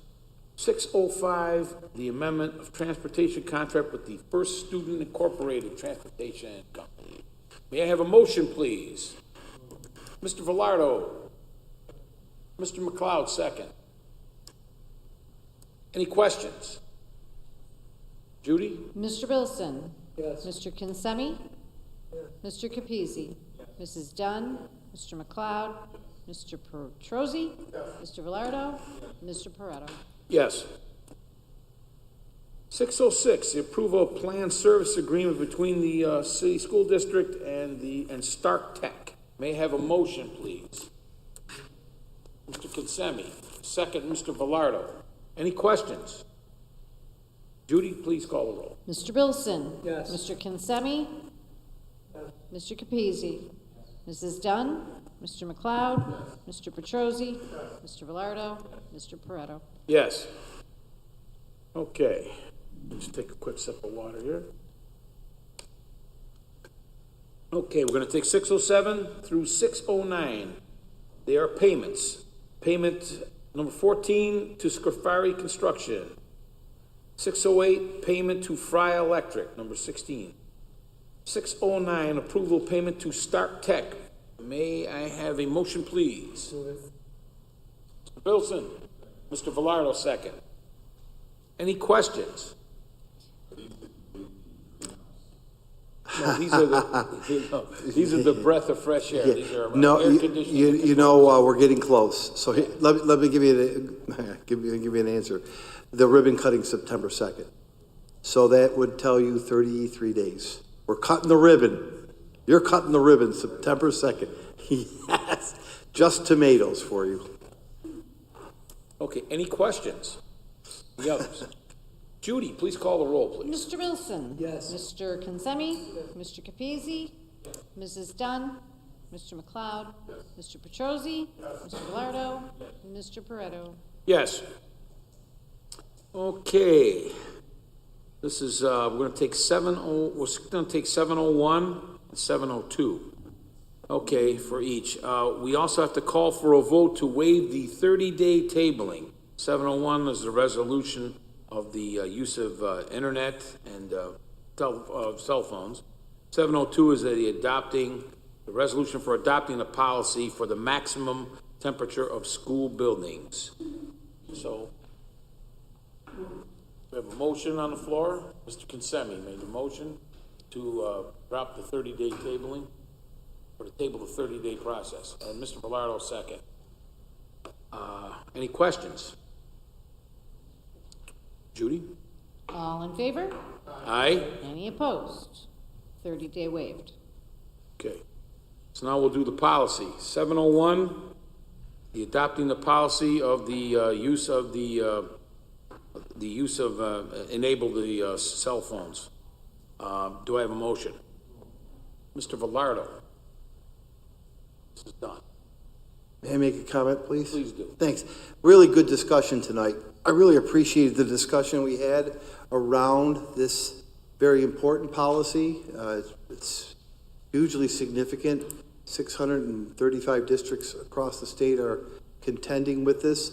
We are in line with this. I guarantee you that we will monitor this very closely, that we will make sure that it's done with fidelity, that we will communicate and message as was suggested, that we will speak to the administrators as was suggested by board member and student board member with respect to the bags. I heard that is probably one of the one of the concerning issues that this board has had. So I will take that feedback back. I also promise you that, of course, we want to let some time pass, but in the event that we need to alter anything with respect to this, we will bring this back to the board and give you an update and alter it where appropriate and if necessary. So I would encourage you to adopt this tonight. Let us run with it. Let us do our very best, and we will keep you apprised of our success. Okay. Judy, call the roll? Mr. Bilson? Yes. Mr. Kinsemi? Mr. Capizzi? Mrs. Dunn? Mr. McLeod? Mr. Petrosi? Mr. Velardo? Mr. Pareto? Yes. Adopted. Okay. Approved. 7:02, the resolution for the maximum temperature of school and the indoor facilities. May I have a motion, please? Mr. Bilson. Mr. McLeod, a second. Any questions about it? Judy, please. Mr. Bilson? Yes. Mr. Kinsemi? What's the indoor temperature? Yeah. That's right. Happy birthday, go cut the cake. Thank you. Go ahead. Yes. Mr. Kinsemi, have you cast a vote? Thank you. I'm sorry, I didn't hear you. Mr. Capizzi? Mrs. Dunn? Mr. McLeod? Mr. Petrosi? Mr. Velardo? Mr. Pareto? Yes. Adopted. Okay. Okay, 8:01, public comments on non-agenda. I think we have none, right? Correct. We have none, all right. Then we'll go to the superintendent's report. Mr. Laurie. Thank you very much. First of all, I would like to congratulate Harjat. Welcome aboard. In meeting number 1, you proved your value and your worth and your intelligence, and we look forward to spending the year with us and hope that you find this something that will enhance your learning as a student and help your future. So welcome aboard, and we're glad you're here. We're glad you're here. And we're proud that you're a Niagara Falls student. We're really proud. Speaking of pride, I have been speaking, and Ms. Velardo, you can take some pride in this, but I've been speaking to Mr. Ventry and Mr. Rotella at the high school, and we have the potential to have 8 August graduates. That's what we're really, really working towards, 8 August graduates. These are students who are persistent and didn't finish their work in June, but they finished their work in August. If we were to get all 8 of those graduates, we would end up with a graduation rate this year of 87%, which would be really, really fantastic. It's not the 90s that we're looking for, but it's certainly staying at that level after releasing all those COVID allowances, and we're inching up a little bit higher. So I'm encouraging those students, those 8 students, keep at it. Keep at it, and we want to celebrate you in September and announce that. But I know they feel pretty comfortable with the progress that those students are making. So I think that's a big win. Going back to, it's hard to believe, the calendar tomorrow turns to August. We have 1 month to go. Our summer cleaning is in good shape. I've had a chance to check about 5 buildings. I'll get a few more tomorrow, but we're right on schedule with our summer cleaning. Don't anticipate any problems at this time opening the schools. To the capital projects point, the greenhouse will be done September 2nd. The last 4 secured vestibules are being worked on right now. And I know Ray has some technology work to do, but that will be done. And we should be able to wrap that capital project up. The transformer pole is in at Gaskill. Now it's getting all the electricity and all the air to work at Gaskill and LaSalle. which again, has to be done in the next 30 days. So those are really promising things, but we are on track. I want to invite you to Old Falls Street, where our kids are working with Chef Bobby and F-Bites. They're serving coffee at 7 in the morning down by the falls, and they're cooking all day. And I know, Mrs. Dunn, you've stopped at their truck a couple times, but very professional, and our kids, your kids, our kids are working, and they invite you to come down there anytime for a cup of coffee or lunch, and they are working every day. I'm very happy to report we've had a soft opening of our Sleep in Heavenly Peace initiative. We talked to you about that a couple months ago. Sleep in Heavenly Peace is where our Family Support Center will deliver beds to families in need of beds.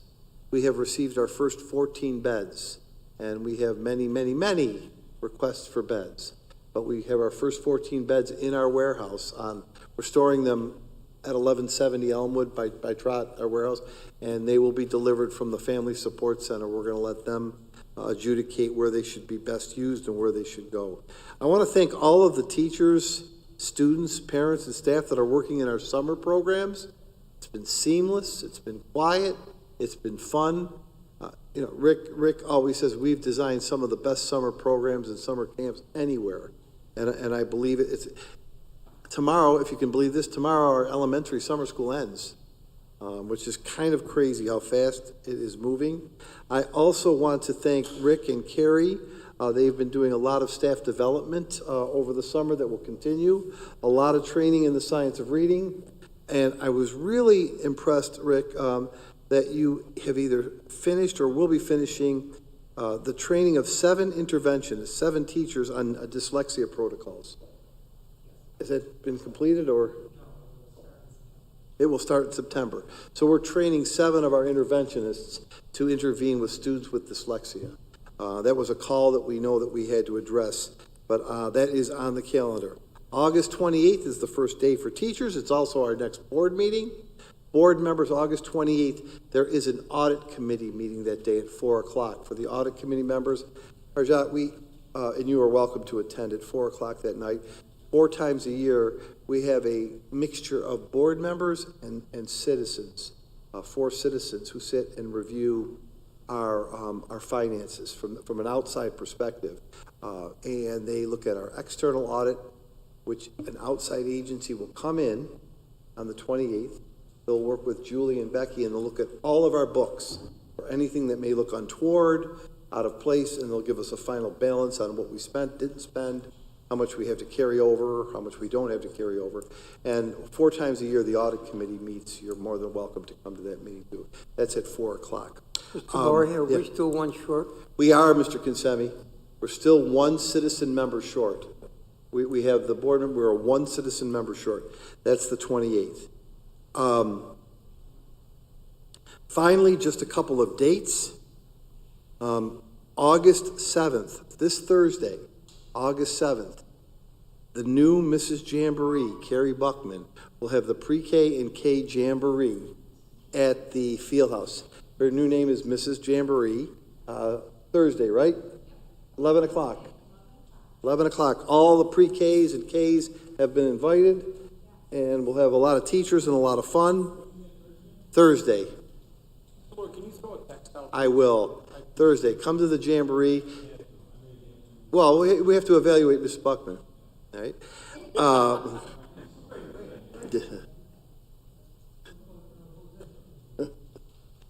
Well, Ms. Buckman, you'll have it set up right, correctly?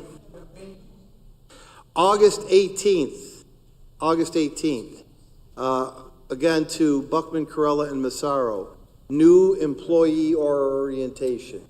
Before our next board meeting, we will orientate, I know there's at least 55, I saw the number at 55, 55 new staff members. August 18th, right here, Maria? August 18th will be here, but then Mrs. Buckman and Mr. Correll will be at that. And then they go to Abbott for PD. And finally, just when COVID hit, we had a little bit of a problem with students getting vaccinations, and the state changed the law the state now says that they used to say if you had an appointment for your vaccination, you could stay at school. Now, if you don't have all your vaccinations in place, required by the state, not me, you have 14 days to get that or we have to exclude you. As a matter of fact, I was at Abbott today and I looked at their list. This is really good. It's at an all-time low number of kids that need vaccinations. I looked at Abbott's, which is usually a little bit longer. There were only 20 students, and I watched Ms. Tompkins deploy her staff to get those 20 names so the kids are vaccinated, so we won't have to exclude anybody from vaccinations from Abbott. Nonetheless, parents, people watching, on August 27th, before school starts, the county will be at Abbott to administer vaccinations for any student that needs them in order to stay in school. That's set up through Abbott. Then, if you still need it, we're going to do it again on the 8th of September at Cataract. Ms. Manella raised her hand and wanted to do it at Cataract. So we have downtown and uptown, and we'll have those vaccination clinics. They're very important because it'll allow students to stay in school and not miss days. Finally, I just want to, we talked about this at the start of the meeting, but I want to remind everybody to enjoy themselves. There's obviously beautiful weather today. Tomorrow looks even better. We always need to refresh, recharge, re-energize, and we have a big year coming up. We spent on the 28th. I'm going to talk about 7 new initiatives that are going to come to the students for this school year. One of them being the smart device ban. But we have 6 other big initiatives, including our Say Yes initiative, which kicked off with a soft kickoff on Tuesday, and we were able to raise some good money. But that's going to be huge. Saturday academies, we'll talk more about. The schools will begin being open for Saturday academies starting on October 4th. October 4th is our first round of Saturday academies. So a lot to look forward to. Board members, I thank you for coming in the summer. Most boards take a recess or take a break. I'm glad you came in. You did important business with the cell phone policy. Thank you for trusting us, and I give you my word. We'll monitor and keep you apprised of it very closely.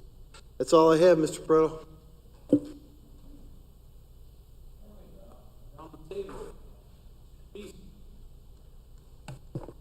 Thanks, Tony. Job well done on your first meeting. My heart goes out to Judy for your loss. Congratulations on being a newest appointment to this board. Then I want to wholeheartedly thank the community and the people behind me on Mark's staff. Sometimes you go through life-changing events and you have some time to reflect. And a lot of things that people reached out and said different things that really, really meant a lot. Mark, I want to thank you. Just the calls, the texts, the lunches. Sometimes, you need your mind straight, and you've been a great friend to it. And this community owes you a debt of gratitude for your leadership all around, not just the schools. Thanks. Just for everything. And then last, for the people at this table, my colleagues, I did a lot of thinking about it, and just that night alone, one after another, you guys kept coming and coming, and the majority of you were there. And the ones that weren't, the calls, the texts, immediately as soon as I got home. Let's face it, that really does not exist today in politics, in communities, and I want to thank you for it. And if some other bodies worked cohesively and cared about each other like we do, I think we'd be a lot farther off. So I thank you, thank Mark, I thank my colleagues, thank the community, and I'm very proud to be a part of this board.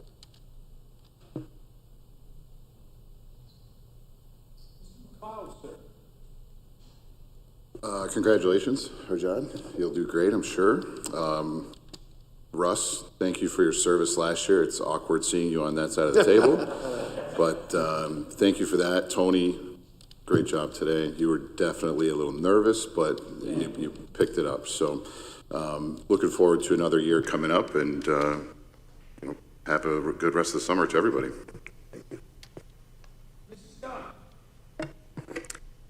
I just want to welcome Harjot. I think just by what you've said, you're going to be very, very valuable to this board. I'm sure you're going to have some things that will open our eyes to better things to do. So I'm glad you're here, and don't be afraid to talk, because we need to hear from you. Young people are of value, so we need to hear from you. I'm happy to know that we are kicking off the Say Yes. From what I've been hearing and reading about Buffalo Say Yes, I think Niagara Falls is going to, our students and our district is going to benefit greatly from a Say Yes program. And I think we can have more success than Buffalo. So the kickoff reception was great.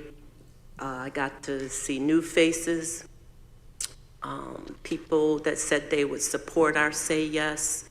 So I was very happy to hear that. And I do have a question. I don't know who to call, but I see Mrs. Velardo here. I did read somewhere that the district will accept the sports physical. Oh, yeah. Yes, yeah. Okay. So, thanks for, if you don't mind, thank you for bringing that up, because I met with our nurse practitioner yesterday. Fall sports is here. Fall sports, it starts very soon. If parents, we have changed our practice. We will now accept your primary care physician's your physical. So if you're going to play soccer at the fall? You're going to play soccer and you need a physical. You can go to Dr. So-and-so, get your own physical and bring the paperwork in, and that will suffice.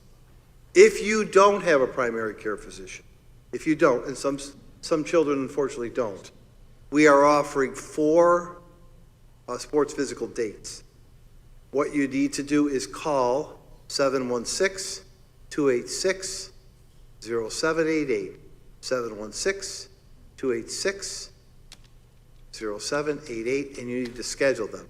What the nurse practitioner told me, Victoria Duncan told me, is that she's getting great responses from primary care physicians. Many of the students who need to get a physical for the fall, the paperwork that's coming in is from their primary care physician. It's kind of tied into more immunizations we're seeing.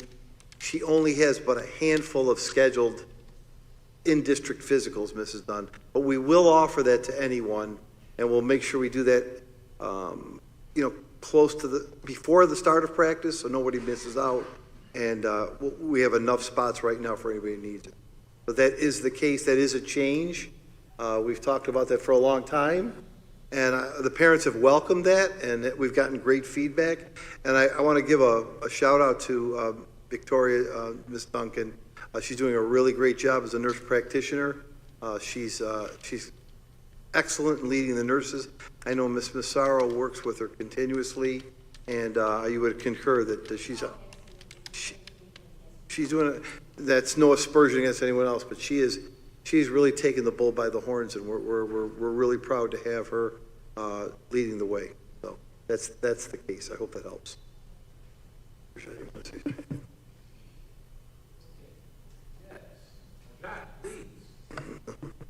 I want to start off by saying thank you to everybody for your warm welcome. It's been great. And I just wanted to say how honored I am to be your student representative.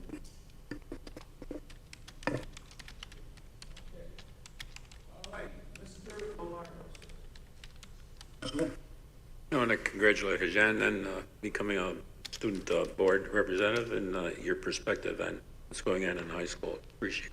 Appreciate your input. Other than that, have a good rest of the summer. Thanks, Tony. Rajad, good luck. You're now on 10 committees. We didn't bother to tell you that part of it. No. I wish you the very best. Very best. Mike, I wish you the best in getting your business situated. We're all here for you. And if there's anything we can do, count on us. Miss Judy, so sorry for your loss. It never gets easier. You just learn to accept it. And everybody have a great summer. The best to all.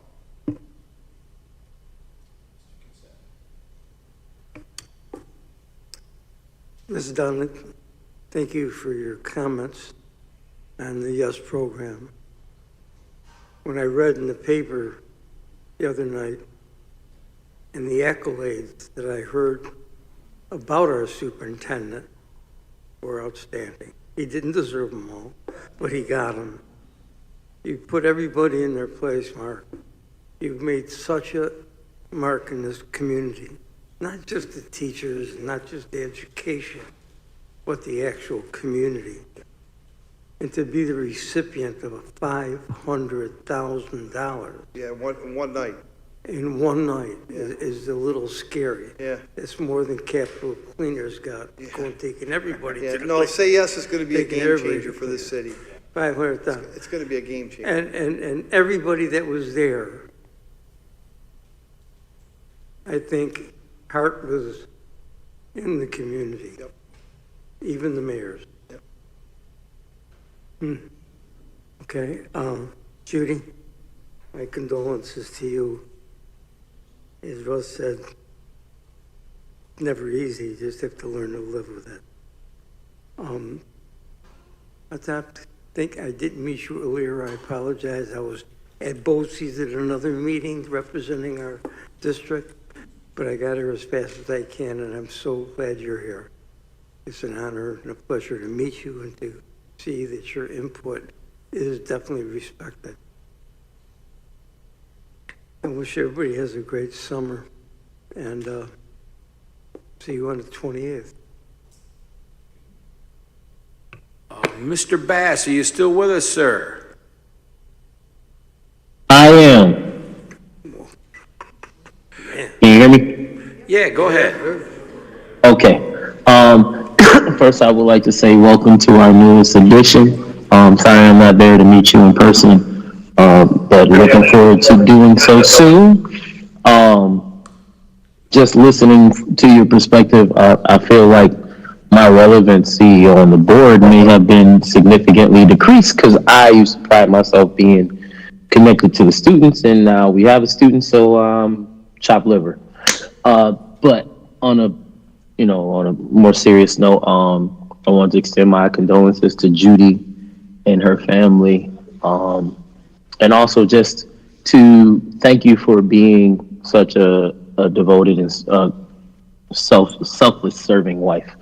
I know that you put a lot of time and effort into being supportive, so I just want to acknowledge that publicly. And also to Mike, my prayers are with you and your family as well. And I hope we finish out the summer strong, stay positive and active, and have a great start to the new year. Thank you.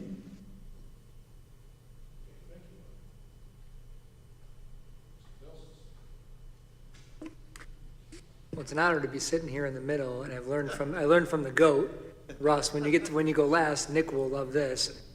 I'm going to go with the patented Russ. I second everything that my amazing colleagues have said tonight. I don't know what more I can add, but I do want to personally extend my condolences as well, Judy, to you and your family. And Michael, thank you for the kind words. We're all here for you whenever you need it. And I'm sending you my thoughts to you and your family as well. If you need anything, obviously we're here for you. Will you please give Clara a pouch? I think I need one too. Yeah, and welcome. And I do want to say, shout out to Clara Dunn. I've been watching you the whole meeting. You're an amazing person even though your phone's going off while I'm talking, you're still an amazing person. I've been watching you help our new colleague all night long. So thank you. You're amazing. Yeah, great job. Well, you know what? We are your family here. We're your family. So I can't believe it's August. Yeah. We're like, oh, have a good rest of summer. It's like over. No. It's over. No, Mr. Brightside. Thanks, everyone, and enjoy what's left of the summer, and we'll see y'all next month. Okay, I'll pick up the slack here on the end. I'll try to make it brief. Judy, you know my heart is with you. My family's heart is with you. It's a very hard time, but we are here for you, and we are thinking about you constantly. Mikey, a lot of us people in Niagara Falls grew up in that restaurant, okay? It wasn't just a restaurant. It was the place we went after a football game. It was the place maybe we went after homecoming. I think it was my first like real date was at that restaurant. And it was special to walk over from the stadium, you know, and go to that place. Sometimes our coaches would be eating there, right in the front window. Yeah, that's right. And we'd be popping in there, and of course Roger Haley would be saying something, you know, smarty, you know. But I hope, you know, everything goes well. It's a tough thing, and we're with you, and I know you know we're with you. And it's a special place. It's special to us too. Arjat, welcome aboard. I'm so happy you are here, and I'm so glad. I'm trying to get all the jitters out of me, and but you know, I'm so glad you're a good voice for us, and I think you're going to be excellent at this. Let's see, where else am I at real quick? Enjoy your summer, everybody. Rest up. I know you folks have been working the whole time, because I know that, and we appreciate it. The board appreciates you and all the hard work that you and the teachers are doing and getting caught up on everything. And it's something else. Welcome aboard, Mr. Macri. You're not here yet, but if you're listening, welcome aboard, sir. I know you'll do a fine, fine job. Let's see if I'm getting everybody. Of course, the Hollywood Squares in the back, we care about you. Okay, so I just want you to know that, you know, which one? Oh, there he is. Stan's right in the middle. He's like Paul Lynn. We just said that. We just You said were it. talking, I turned Yeah, to when my Easton side. Johnson used to be, and Paul Remember Lynn. that? You know, only old people know that stuff. At first I said Charles Nelson Riley, but that was Match Game. That was Match Game. We Yeah. had this conversation today. Circle gets the square. Go ahead, Tony. Okay, you got it. Okay, well, just again, enjoy your summer. Please stay safe. And if you need to contact us, we're here for you. So God bless. I'd like to adjourn this meeting in memory of Gene Glasser, husband of our district clerk, Judy Glasser, Elaine Herbst, former teacher, Tricia Pagano, former elementary teacher, wife of retired teacher Sam Pagano, mother of teacher Kathy Burke. A moment of silence. Thank you. Adjourn.